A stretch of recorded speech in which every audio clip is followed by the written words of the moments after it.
what is the best advice that you could give to our audience? You've got this one life. Live it to the fullest of your capacity. Do the thing that you love. Find the thing that you love. And if you know what you love, then just go out and just do it. Don't wait for that right.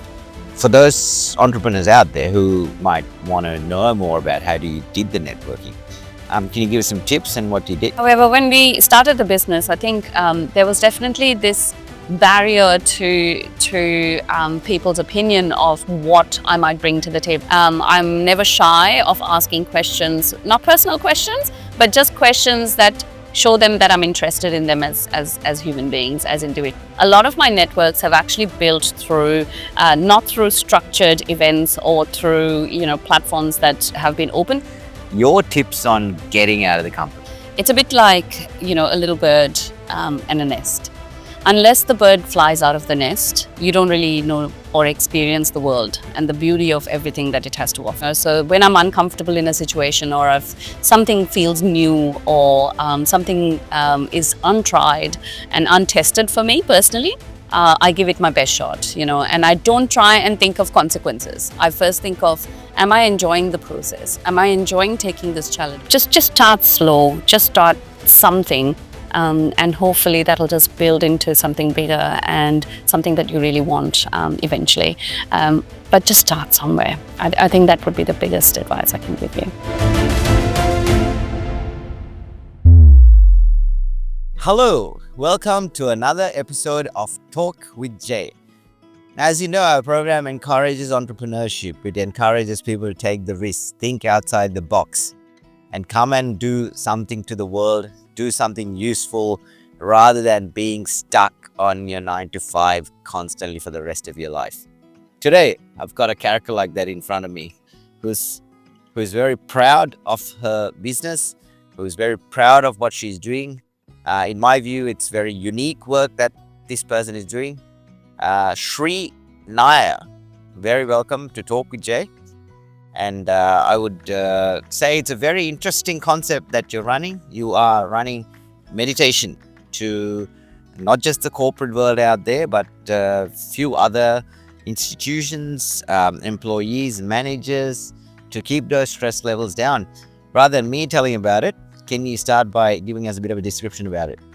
Thank you for having me here, Dilip. It's been wonderful to know what you guys have been up to, and it's such a enriching experience, I'm sure, and I'm hoping that this message spreads far and wide. And it's wonderful to be here with someone that I know and have known for a number of years. So thank you. The business itself is called One Perfect Mind. I started the business a few years ago as a result of a personal journey that I took in my life, and it has now become a business that has got very strong foundations. We have a meditation and mindfulness practice that reaches far and wide.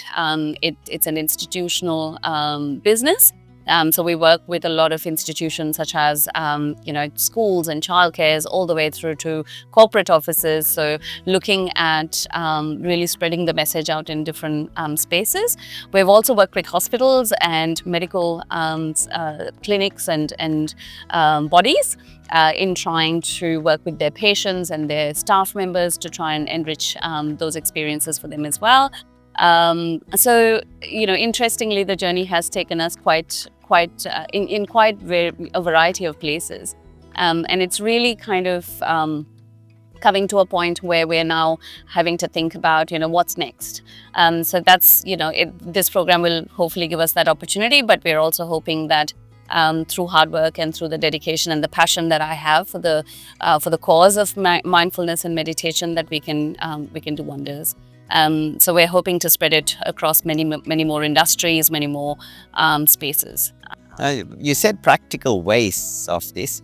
I think you're also doing it in practical places, because sometimes meditation you require in these stressful workplaces on site, I feel like, because to give us that reminder, because when you think of meditation, it's about sometimes going to a retreat. Yes. Keeping yourself far away from the general public and somewhere quiet and relaxed. But sometimes I feel like we do need it right where we are right now And I know the learning from these retreats do come back, is supposed to come back into real life, but sometimes this method would be maybe more helpful as well. Very, very true. What we find quite often, because I work with a network of teachers, meditation teachers, we've all gotten our qualifications, we've grown together in this space, and so we support each other quite heavily within this network. And what we quite often find is that when we are out there imparting this knowledge and this training and technique to a variety of people, it feels as though some of these things seem quite commonsensical almost, but at the same time we forget that. We forget the small things that we can do in our lives to relieve our stress, manage our pain, manage our suffering, through different experiences that we have in life, and we forget some of the fundamentals in life. So what I and my network of teachers are trying to do with this practice is to actually reform the habits and connect people back with those fundamentals, to really sort of get them to think about what are the basic things I need in life and how do I actually take one thing at a time. It's really about stepping back and then stepping into the new thing that you're doing. So what we have is a collection of techniques that are very practical. You could be standing in a queue at a bank, let's say, and you could practice it within a minute or two. You could be in a festival, a music festival or a concert, which we quite often find our peers do, and you could meditate in amongst all of that noise and crowd. It's a very practical and unique way of being mindful and being able to meditate in those zones when you are feeling stressed or anxious or just need a little bit of a break from that thinking that goes on constantly in our head. Now there you go, for our viewers. This is a unique business that'll teach you how to keep your stress levels down, not just in your workplace, but also calm yourselves down, relax yourself a bit while you're even at a music festival. That's how good this practice is.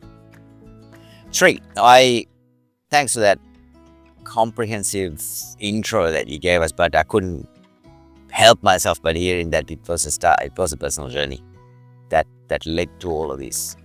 Now, tell us more about that. How did this thought come up?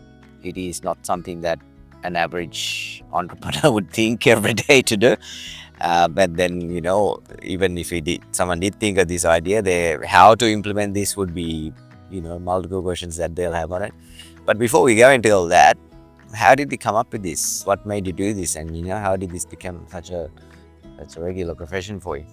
Yeah, it was a very strange moment in my life where, I had been running a successful event management business for a number of years prior to starting this business. And I was at a crossroads in my career, in my 9-to-5, which I was doing as well. And, just thinking along the lines of, okay, what's next? I want to do something a little bit different. By then my third child had been born. There was a lot going on in life.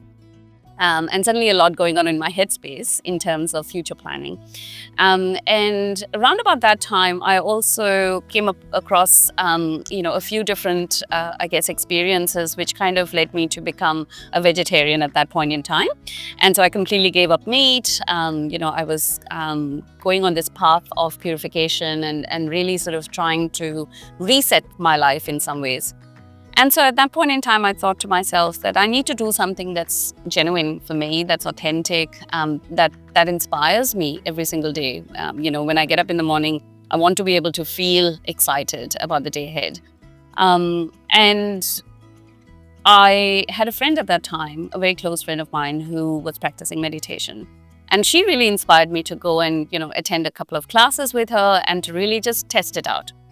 So having never done meditation prior to that, apart from, maybe an occasional temple visit and a meditation that occurred then, I gave it a go and really enjoyed that experience. And so much so that I then enrolled in the course and actually became, part of an accredited process of training. And so I went through the Melbourne Meditation Centre, which helped me become a meditation teacher. And I met this beautiful network of like-minded individuals as well there. So as we started to go through that journey together, we all knew where we wanted to be in life at that point in time, and we all wanted to be very close to working in that meditation and mindfulness space, because all of us had gained so much value personally in our lives from having gone through that practice and training. And so by the time I finished the course, which was about 8 months later, I was completely certain that that's what I wanted to do, and that was going to be my next thing. So of course, then, as soon as I finished the course, I did the usual things that you do in a business. You start putting the word out there, you start, putting your business plan together, all of that stuff, and essentially try to build that structure around the business to try and get it off the ground. And then since then I've never looked back. But it was really that little bit of inkling and that little gut voice that sometimes comes, within every one of us, that really started the whole process. Well, you did mention, interestingly, third child. Yes. 3 kids while you're doing all of this, which is very inspirational, I think, to a lot of mothers out there. Because I think there are some mothers who are like you, who's come out and irrespective of having the responsibilities of children and fulfilling them quite well, just like how you do, no doubt. And then, but at the same time, I still have that passion for entrepreneurship to go and do it out there, because I think all of those things go hand in hand, as you would think. 3 kids and a business. Yeah. How do you do it?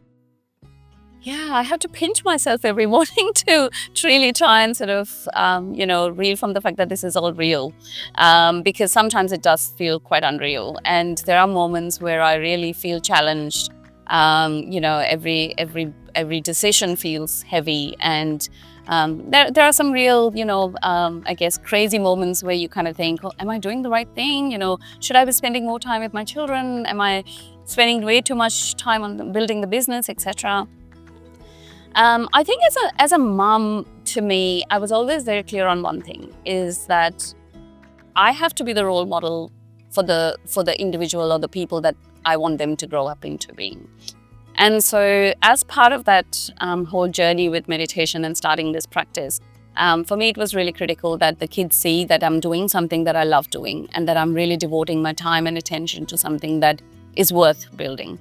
So I, as a mom, decided to actually firstly, take them on that journey with me. So when my kids were very little, at that time, the boys were quite young. They were just in primary school. My girl was only like a baby at the time. And, I used to drag them along with me and actually be able to, help them witness what was going on when I was on those meditation journeys. So we would go to a school or a childcare center or a corporate office, and they'd be there watching me. Really seeing what I was doing in that journey. And so I think it was really important for me to set that role modeling. So that was my first thing as a mom. The second thing was, I think quite often moms feel this pressure to do everything. We have this inbuilt mechanism where we kind of feel like we have to do everything because, one, that's instinctively what we feel, but then 2, culturally, that's what's expected of us.